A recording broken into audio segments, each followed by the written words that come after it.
네, 여러분 사람의 마음을 좀 잘 파악하고 이해할 수 있는 능력이 여러분들에게 있는지 모르겠어요. 사람이라면 잘 몰라요. 외형적으로 처음 접한 사람들, 또 처음 대면한 사람들은 참 그렇잖아요. 처음 접한 사람에게 싫은 소리 하는 사람이 있습니까? 없잖아요. 참 좋은 말, 칭찬하는 말, 친절하게 대하잖아요. 그러면 느껴지는, 피부로 느껴지는 그런 마음이, 야, 이 사람은 참 좋은 사람이다. 친절한 사람이다. 이렇게 느끼잖아요. 내 시간이 지나고 오랫동안 교제하면 그 사람의 속사람, 본성들이 드러납니다. 실로 그렇다 할지라도 그 사람의 내면을 완전히 파악할 수 있지는 않아요. 사람의 마음을 꿰뚫어 볼 수 있는 능력이 우리에게는 없다는 말입니다. 사람이 이럴진데 우리가 하나님의 마음을 어떻게 이해할 수 있을까요? 하나님의 마음을 이해하고 받아들이기란 무척이나 힘들 겁니다. 때로는 하나님께서는 선함도 있고요. 또 하나님은 노함도, 분노도 하시죠. 그리고 분명하게 그에 대한 그런 언어적, 행동적 그런 선함과 악함의 그 모습을 보면서 하나님은 징벌하시기도 하고 또 때로는 선물을, 축복을 해주시는 하나님이시기도 합니다. 이런 것들을 보시기에 우리는 하나님의 마음을 잘 이해할 수 없습니다. 마치 동전의 양면처럼 의로움과 사랑으로 가득한 분이 하나님이셔요. 하지만 주 예수님을 통해서 우리는 하나님을 볼 수 있습니다. 예수님을 통해서 하나님을 느낄 수 있단 말이죠. 그분의 사역과 인류를 위해서, 우리를 위해서 구원의 사역들을 또 친히 걸어가셨던 주님의 그 모습을 통해서 특별히 십자가에 죽으신 그 사건, 부활과 더불어서 또 장차 이 땅에 재림하실 그 하나님, 또 특별히 우리에게 성령을 주셔서 우리와 함께 하시는 그 예수님과 성령님의 사역을 통해서 하나님의 마음을 어느 정도 우리는 느끼고 깨달을 수 있는 것이죠. 그래서 우리는 하나님을 가리켜서 이렇게 한마디로 정의를 내립니다. 하나님은 땡땡이시다. 거기에 여러분은 무엇이라고 답할까요? 우리 아이들은 아마 답을 알고 있을 거예요. 하나님은 사랑이시다. 그죠? 하나님은 사랑입니다. 혜림이가 고개를 끄덕이는 거 보니까 혜림이는 알고 있었어요. 우리 어른들은 잘 몰랐지만 우리 아이들은 이미 하나님은 사랑이었다. 사랑이시다. 나를 풍성히 안아주시는 넓으신 사랑을 가지시는 하나님이시다. 우리가 예배 전에도 고백했잖아요. 그 크신 하나님의 사랑. 목소리가 왜 그런지 모르겠습니다. 하나님은 사랑이시다. 그렇죠. 여러분, 오늘 본문의 말씀을 우리가 읽었습니다. 혹시 기억나셔요? 한 해를 2021년을 마무리하고 2022년을 시작하는 그 시점에 송구영신 예배 때 이 본문을 가지고 여러분들에게 말씀을 선포했습니다. 기억나셔요? 잊어버려 주셔서 감사합니다.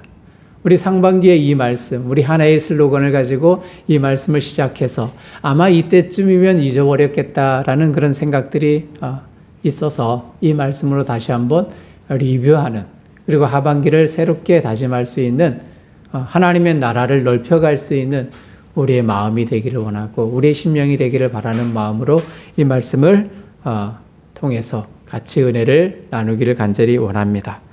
이스라엘 백성들, 그들은 애굽에서 탈출했습니다. 애굽했죠. 그리고 시내산에서 하나님과의 언약, 약속의 말씀들을 체결했습니다. 그리고 이어지는 광야의 그 40년 세월, 우리는 계속해서 민수기 말씀들을 살펴보았습니다. 모세의 순종을 통해서 드러난 하나님의 나라의 역사가 바로 이스라엘 백성들이 가나안 땅에 도착하기 전까지, 그리고 가나안에 정착하는 그 과정이 바로 하나님 나라의 역사의 한 과정이다라고 말할 수 있습니다. 이 시기의 주역이었고 주인공이라고 말할 수 있는 모세가 죽었습니다. 백성들은 모세가 없는 이스라엘을 상상할 수가 없었을 거예요. 아이들에게도 그렇죠. 가장 인생의 아마 전부가 부모님일 겁니다.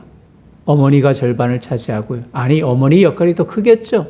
가정에서 어머니를 돌보고 또 만난 음식도 해주고 필요한 것들을 다 케어하는 것을 아버지는 나가서, 요즘에는 뭐 맞벌이 부부도 있지만은 그래도 대부분의 가정의 그런 아주 따뜻함과 정감이 있는 그 역할들은 엄마가 하는 부분들이니까 아마 어머니의 몫이 더 클 거예요. 느끼는 것들이. 그런데 부모가 곁에 계시지 않는다. 아이들에게 있어서는 상상할 수 없는 일들입니다. 이스라엘 백성들에게 모세라는 존재가 바로 그런 존재였던 거죠. 자기들에게 하나님은 아니지만 하나님의 말씀을 들어서 이스라엘 백성들을 가르치고 친히 지도자가 되어서 인도했던 그 사람이 바로 모세였거든요. 근데 모세가 죽었습니다. 그들을 떠났습니다. 현장이 없습니다. 이제 모세를 결코 완벽하게 대신할 사람이 없어 보이는 상황입니다. 그런데 성경도 그것에 동의를 합니다. 신명기 34장 10절 말씀을 보면 이렇게 이야기하거든요. 그 후에도 이스라엘에 모세와 같은 선지자가 일어나지 못하였나니 모세는 여호와께 대면하여 아시던 자다. 이렇게 이야기를 합니다. 모세와 같은 선지자가 이전에도 없었고 이후에도 없었다. 그만큼 이스라엘 민족, 그 백성들에게 절대적인 영향력을 미쳤던 사람은 바로 모세였다는 이야기입니다. 우리는 한 사람에게 집중하지만 그래서 그 사람이 참 많은 업적을 쌓고요. 그래서 많은 사람들에게 영향력을 미치지만 그 사람이 타계한 이후에 많은 사람들이 그래서 걱정을 많이 하죠. 저 사람을 대변할 우리의 지도자가 과연 있을까? 그런 근심에 쌓이고 한숨을 내쉴 때도 있습니다만 그러나 그렇지는 않습니다. 하나님은 그에 걸맞는 지도자를 또 허락하여 주셔서 당신의 나라가, 하나님의 나라가 침체되지 아니하고 퇴보하지 아니하고 계속해서 이어지기를 바라시는 하나님이십니다. 하나님께서는 모세의 뒤를 이어서 여호수아를 통해서 약속의 땅을 주시는데 조금도 어려움을 느끼지 않으십니다. 백성들은 불안하죠. 후계자 여호수아도 아마 똑같은 마음이었을 거예요. 우리는 그렇게 생각을 하고 위대한 사람이 타계하면 그죠? 걱정과 근심에 쌓이지만 그러나 그것은 우리의 염려일 뿐입니다. 우리의 기우일 뿐입니다. 역사적으로 위대한 인물이 타계하면 당시의 세대를 걱정하고 근심합니다만 역사의 수레바퀴는 계속 이어졌던 것을 우리는 확인할 수 있어요. 더 훌륭하고 위대한 지도자가 줄을 이어서 나라를 다스리시고 그 위기를 모면하는 그 모습들을 역사의 한 장면을 통해서 우리는 흔히 보아왔습니다. 성경 속에 비치는 이스라엘이라는 나라는 세상의 나라와 다릅니다. 그래서 모세가 비록 이스라엘 백성들, 그 민족들을 떠났지만 타계하여서 그들과 함께 있지 않지만 하나님은 모세의 뒤를 이어서 여호수아를 그들에게 보내주셔서 이스라엘 민족들이 하나님이 약속하신 그 가나안을 향하여서 보다 진일보적인 전진할 수 있도록 은혜를 허락해 주셨다는 점을 여러분 명심해야 할 것입니다. 그런데요, 지도자에게, 하나님의 사역을 감당하는 그 지도자에게 필요한 것이 있어요. 참 여러분 잘 들으셔야 됩니다. 필요한 것이 있는데 어떤 인물이건, 자, 첫 번째, 하나는 율법을 읽고 연구하는 그 태도입니다. 율법이라는 것은 다시 말해서 하나님의 말씀이잖아요. 하나님의 말씀을 읽고 묵상하는 그 지도자가 하나님 보시기에 가장 바른 지도자다. 또 다른 하나는 말씀을 읽고 묵상하는 그 차원에서 머무는 것이 아니라 두 번째는 용기를 내어서 그 말씀을 삶의 현장에서 펼쳐나가는 것. 이것이 하나님 나라의 군사, 성도가 지녀야 하는 바른 태도인 것입니다. 자, 첫 번째 뭐라고요? 하나님의 말씀을 읽고 묵상하는 것, 마음에 새기는 것. 또 하나는 그 말씀을 삶의 현장에서 그대로 적용하면서 살아가는 것. 이것이 우리가 지녀야 하는 자세라는 거예요. 모세도 그랬고요. 이스라엘 백성들을 이끌어가는 두 번째 지도자인 여호수아도 그랬다는 거예요. 오늘 하나님께서 불안해하고 떨고 근심하고 있는 이스라엘 백성들을 향해서 특별히 여호수아를 향하여서 주셨던 하나님의 말씀을 여러분 보세요. 여러분 성경 6절에서 8절은 이렇게 우리들에게 소개합니다. 강하고 담대하라. 나의 종 모세가 내게 명령한 그 율법을 다 지켜 행하고 우로나 좌로나 치우치지 말라. 그리하면 어디로 가든지 형통하리니. 형통한 그 이유가 하나님의 말씀을 읽고 묵상할 때, 그럴 때 형통한다라고 우리들에게 이야기하고 있습니다. 이어지는 말씀도 입에서 떠나지 않게 하고 묵상하고 기록된 대로 지켜 어떻게 하라고요? 행하라. 그렇죠. 삶에 적용하라. 그리하면 형통하리라. 똑같이 이야기합니다. 율법의 말씀을 묵상하고 지키면 형통한다. 이 사실을 하나님은 이스라엘과 여호수아에게 이야기를 하고 있는 것입니다. 율법 묵상을 통해서 하나님과 그분의 통치를 깨닫고 소망하게 될 때 참된 복을 누릴 수 있는 것입니다. 우리는 흔히 이야기하죠. 순종하면 복을 받는다. 그죠? 순종하면 복을 받는다. 여러분, 이것을 정말로 순수하게 받아들여야 됩니다. 말씀을 선포하는 목사도 그렇고요.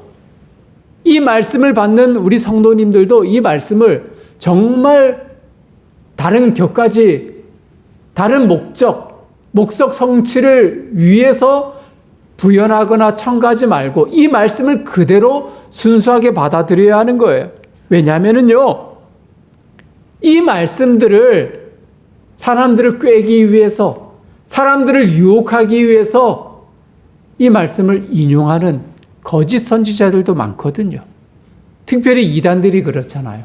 이단들이 순종하면 복 받는다. 우리 여기에 오면은 너 부자가 될 거야.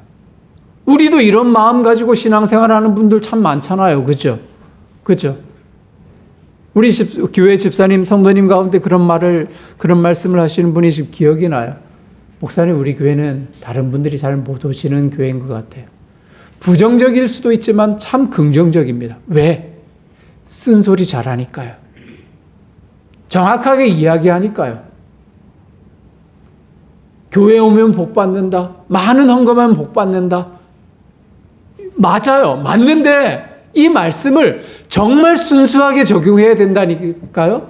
어떤 목적을 이루기 위해서, 교회 성장을 위해서, 교회 재정의 그런 수입이 넘치기 위해서 그런 목적이 아니라 하나님과 나와의 관계 속에서 정말 참된 마음으로 다가가야 그것이 진실한 신앙이 되고 믿음이 되고 하나님이 기뻐하시는 고백이 되는 거예요.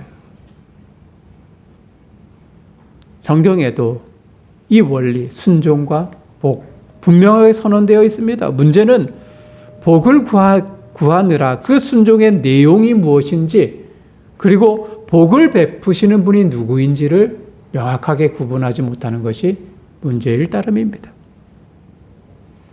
현대인의 삶이 분주할수록 기독교의 본질이 흐려지는 이유가 여기 있는 거예요.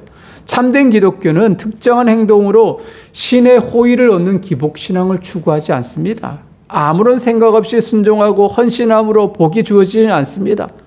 어떤 이유로 내가 순종을 해야 하는지, 그리고 그 순종을 통해서 복을 주시는 그분이 누구인지를 분명히 깨달아야 하는 겁니다. 하나님 외에 복을 주시는 분이 없습니다. 하나님이 이미 우리에게 복을 주셨죠. 구원이라는 것. 그리고 사랑하기로 다짐하신 분이십니다. 하나님이 우리의 불순종과 우리의 타락이 있음에도 불구하고 하나님은 이미 우리를 품어주시고 사랑하겠다라고 다짐하신 분이십니다. 세상에서 완전히 쫓아내지 아니하시고 그래도 또 품어주시는 하나님의 사랑이 우리 안에 있지 않습니까? 여러분 지금 현실을 보세요. 참 마음이 아픕니다. 어떤 부분에서요? 걱정이 많이 앞서요. 참 경제가 어렵다니 보니까요. 살아가기가 팍팍하다 보니까요. 정말 이 물질이라는 그것이 우리 가치의 가장 핵심이 되어져 버렸습니다. 그것 가지고 권력의 그런 구도가 형성이 되어지고요. 사람을 차별하고요. 그런 시대가 좀 되어져 버렸습니다. 그저 눈에 보이는 그 현실 때문에. 여러분 지난주에 참 안타까운 소식 보았잖아요. 완도인가요? 어디 진도인가요? 지역은 잘 모르겠지만 전라도의 한 섬에서 그죠? 한 가정이 그런 극단적 선택을 했던 그 부분들 여러분 보셨잖아요. 어린아이는 뭔 죄가 있습니까?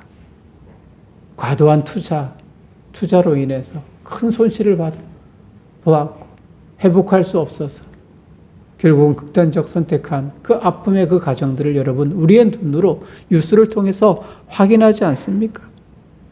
전쟁이 끊이지 않습니다. 냉전의 시대 미국과 러시아와 중국의 그런 대결 구도는 더욱더 이제는 심화될 겁니다. 하나님 말씀보다 더 소중한 것이 있다면 세상 사람들의 관심에 또 특별히 교회 안에서도 물질입니다. 그것을 더 우선적으로 보는 시대가 좀 되어져 버렸습니다. 코로나가 우리의 앞길을 막았다면 이제는 새로운 변종이나 혹은 또 다른 신종이든 계속 우리의 삶을 억누를 것입니다. 여러분 지금 한국 교회도 심각한 위기입니다. 중고등부 심지어는 주일학교는 전멸되었다라는 표현이 맞습니다. 코로나 이후에 예배가 이제 회복이 서서히 되고 있지만 그래도 성인들은 어느 정도 교회에 모이는데 군포 지역의 목사님들을 자주 만나니까요. 주일학교는 거의 회복이 안 됐답니다. 안 된답니다. 20여 명 모이는 주일학교 아이들이 1학년부터 초등학교 6학년까지 이제는 채 3명도 안 모인대요. 심각한 위기입니다. 여러분 오늘 아침에 교회 오면서 제가 거리는 멀지는 않지만 차를 가지고 이래 왔거든요. 걸어서 5분도 안 걸리는데 차를 가지고 왔어요. 잠시 뉴스를 봤는데 한국 교회 상황에 대해서 진단하는 그 뉴스가 나오더라고요. 지금 종교가 한국의 종교의 상황이 지금 예전에는 종교인 50%, 무교 50% 이 정도 됐는데 이제는 무교의 그런 이제 중심이 계속해서 올라갑니다. 40대 60%. 무교의 수가 유교든 불교든 기독교든 이제 신앙, 종교에 관심이 없는 사람들의 수치가 굉장히 높아졌습니다. 한국의 기독교율도 굉장히 많이 떨어졌죠. 여러분 아실 거예요. 그죠? 그런데 한국 교회 인은 예배에 참석하고 신앙한다라는 그 신앙인의 그 통계를 보면은 그래도 다행인지는 모르겠지만 떨어지지 않았습니다. 이상하지 않아요? 주일학교가 급감하고 중고등부가 급감하는데 왜 기독교율은 떨어지지 않을까? 약간 의구심이 들죠. 저만 듭니까? 드는데 이유가 뭐냐면은 노령화 때문에 그래요. 인구 수명이 계속해서 높아져서 그래도 기성세대 어르신들 그분들 그래도 교회를 지키고 있어서 그나마 유지하고 있습니다. 그런데 여러분 10년, 20년 지나면 어떻게 될까요? 30년, 40년 지나면 어떻게 될까요? 상상하기 싫습니다. 처참하게 변하게 될 것입니다. 여러분 그러기 전에 기회가 있을 때 우리의 자녀들, 우리 주변의 친인척들, 지인들이 예수 안에서 참 생명을 얻을 수 있도록 우리의 사명을 감당해야 하는 것이 우리의 참 위치인 겁니다.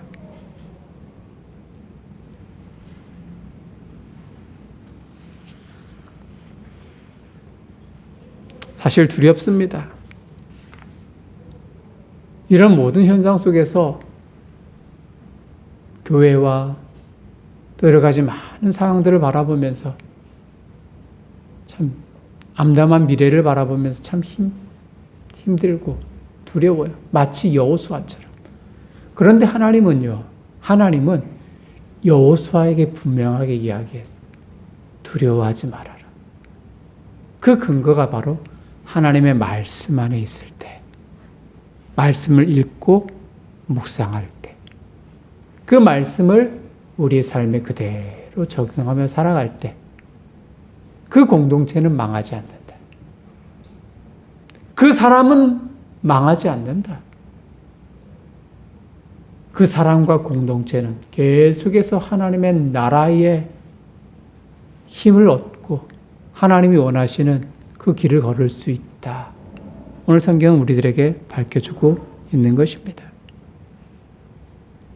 율법을 강조해서 다시 말씀하신 이유가 우리가 타락한 까닭에 무엇이 진정한 복인지 분별할 줄 모르기 때문입니다. 존경하고 사랑하는 민들사랑의 모든 성도님들, 무엇이 복입니까? 말씀을 묵상하는 것이 복입니다. 말씀을 묵상하는 것이 복입니다. 무엇이 복입니까? 말씀을 내 삶에 그대로 적용하는 것이 하나님의 은혜인 줄 믿으시길 바랍니다. 세상과 하나님과의 관계 속에서도 우리가 중립적으로 또 그 안에서 하나님의 그 말씀을 전달할 대체자로 하나님이 우리를 세워주셨다면 현실 속에서 지금 하나님의 말씀을 깊이 계속해서 내 안에 새겨질 수 있도록 그렇게 사십시오. 그리고 그것이 우리의 현실과 괴리감이 있다 할지라도 그 말씀을 그대로 실현하기 위해서 분주하게 노력하십시오. 이것이 여러분이 사는 길이고요. 여러분의 자녀가 사는 길이고요. 우리 늘사랑의 공동체가 살 수 있는 비결입니다. 올 한 해 2022년 세 가지 목표를 향해서 우리는 상반기 동안 달려왔습니다. 여러분 현수막에 있는 거 보이시죠? 첫 번째 무엇입니까? 하나님의 마음을 품고, 하나님의 마음을 품고, 이것은 우리의 교회의 비전, 숨이죠. 숨입니다. 마음을 품는다는 것은 그분을 내 마음에 모셔드린다라는 의미가 담겨져 있는 겁니다. 무엇을 통해서요? 예배를 통해서. 예배를 통해서 우리는 하나님의 숨을 우리 마음속에 새깁니다. 호세아 선지자는 내 백성이 지식이 없어서 망한다 이렇게 이야기했죠. 이 지식은 학습 능력, 또 지적인 능력, 박사 학위 등등을 이야기하는 것이 아닙니다. 하나님이 주시는 말씀의 지식인 거예요. 이 말씀은 예배를 통해서 이루어집니다. 전심을 다해 그분을 향해 경배할 때 하나님은 그 사람 안에 거하고 하나님의 거룩한 뜻을 그 안에 담기게 하십니다. 우리는 하나님의 마음을 품을 겁니다. 참 예배를 통해서. 그래서 여러분, 우리가 함께 예배 전에 힘있게 찬양하고 전심을 다해 하나님을 찬양하면서 기도로 우리의 마음을 잘 준비하여 하나님 내 안에 들어오셔서 온전히 하나님 앞에 영광 돌리는 또 그분 하나님의 그 영이 우리를 다스릴 수 있는 예배가 되게 해달라고 매주일 그렇게 하나님 앞에 나아가야 할 것입니다. 두 번째 무엇이라고 이야기합니까? 말씀으로 새롭게 하여. 말씀을 계속해서 배울 것입니다. 묵상할 것입니다. 어른, 아이 할 것 없이 모두가 그 안에서 하나님을 발견할 것입니다.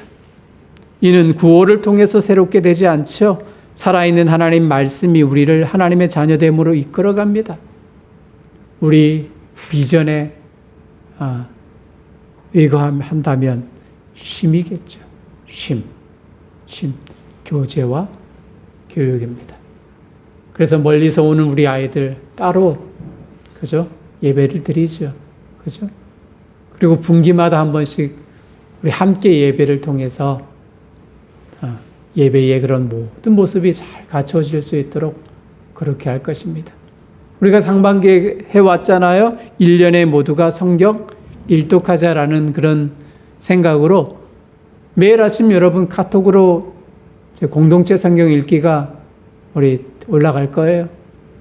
잘 따라오시고 계시는지 모르겠습니다만 지금부터라도 잘 따라오시길 바랍니다. 꼭 한번 읽으시고요. 또 한 달에 한 구절 암송하잖아요. 주보에 보면 한 달에 암송해야 할 구절이 있습니다. 그래서 하나님의 말씀을 잘 교육받고, 그죠? 교육받고 성도의 아름다운 교제가 펼칠 수 있도록 나아갈 것입니다. 세 번째, 하나님의 나라를 만들자. 하나님의 나라를 만들자. 삶입니다. 삶. 여호수아에게 하나님이 주셨던 말씀 지켜 행하라. 이 말씀입니다. 이곳에서 우리는 하나님 나라를 만들어갈 것입니다. 교회의 크기가 중요하지 않습니다. 하나님 만드시는 거룩한 새 예루살렘, 하나님의 나라는 우리의 현실과 동떨어진 곳이 아닙니다. 연결되어져 있습니다. 주님이 임재하고 새롭게 되는 거룩한 장소에서 지금의 우리는 예배 공동체로 또 우리가 함께 만들어진 이곳에서 하나님의 나라를 만들어갈 것입니다. 인내하고 믿음을 지킨 우리 성도님들이 누릴 권세인 것입니다. 이런 글을 보았습니다. 참 마음 아픈 현실인데요. 어떻게 우리의 삶을 적용할 수 있을까?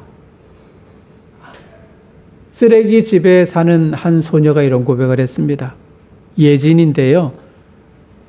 엄마는 저를 낳고 정신병원에 가셨고 아빠는 알코올 중독으로 늘 술에 취해 계셨어요.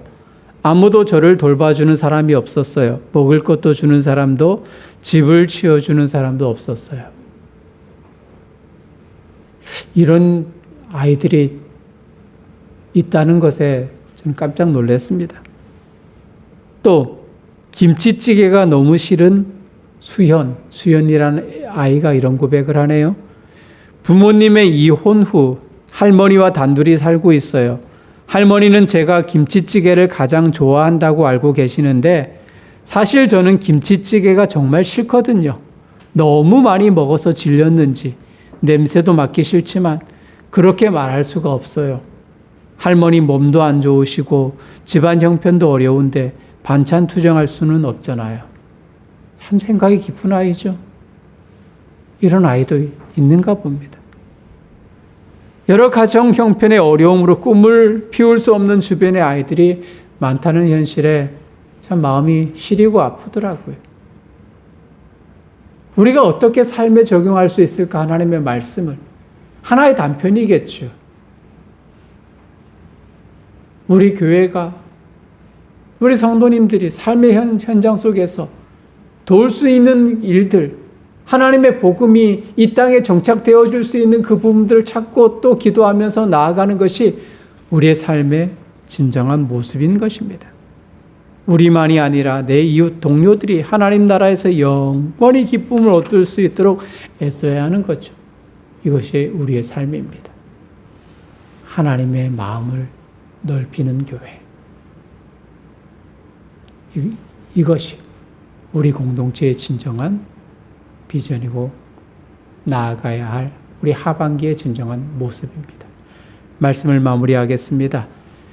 송구영신 예배 때 이런 한 편의 시를 올려드렸어요. 문순희 씨의 하나님의 마음을 주옵소서. 내 작은 가슴으로 어찌 하나님 뜻에 순종할 수 있겠어요. 하나님의 마음을 주시옵소서. 내 작은 가슴으로 어찌 남편과 아이들을 이해하고 사랑할 수 있겠어요. 하나님의 마음을 주옵소서. 내 작은 가슴으로 어찌 성도들을 위로하고 섬길 수 있겠어요. 하나님의 마음을 주옵소서. 내 작은 가슴으로 어찌 사명의 길을 완주할 수 있겠어요. 하나님의 마음을 주옵소서. 듣기보다 말하기를 좋아하는 기질을 우리는 갖고 있죠. 성경은 말 잘하는 것보다 남의 말을 잘 듣는 것이 지혜라고 이야기를 했습니다. 솔로몬도 그랬잖아요. 일천번제를 하나님 앞에 드렸을 때 하나님 내게 무엇을 줄꼬? 라고 이야기할 때 하나님 제게 듣는 마음을 주옵소서. 이 이야기는 하나님의 말씀을 잘 들을 수 있는 지혜를 허락해 달라는 고백이었던 거예요. 우리는 들어야 됩니다. 무엇을? 하나님의 말씀을. 우리는 생각해야 합니다. 무엇을? 하나님의 말씀을. 우리는 묵상해야 합니다. 무엇을? 하나님의 말씀을. 그리고 이어서 우리의 삶에 그 말씀을 행하는. 그러면 여호수아에게 당부하고 축복했던 것처럼 두려워하지 말고 용기를 가지고 세상을 향해서 하나님의 나라를 넓힐 수 있는 하나님의 백성이 될 수 있는 것입니다. 여러분의 모두가, 우리 주일학교 아이들도 늘사랑교회가 바로 하나님의 마음을 넓힐 수 있는, 상반기에 그렇게 준비되어졌다면 하반기에 그렇게 도전하며 나아갈 수 있는 교회와 가정과 개인이 되시기를 주님의 이름으로 축복합니다.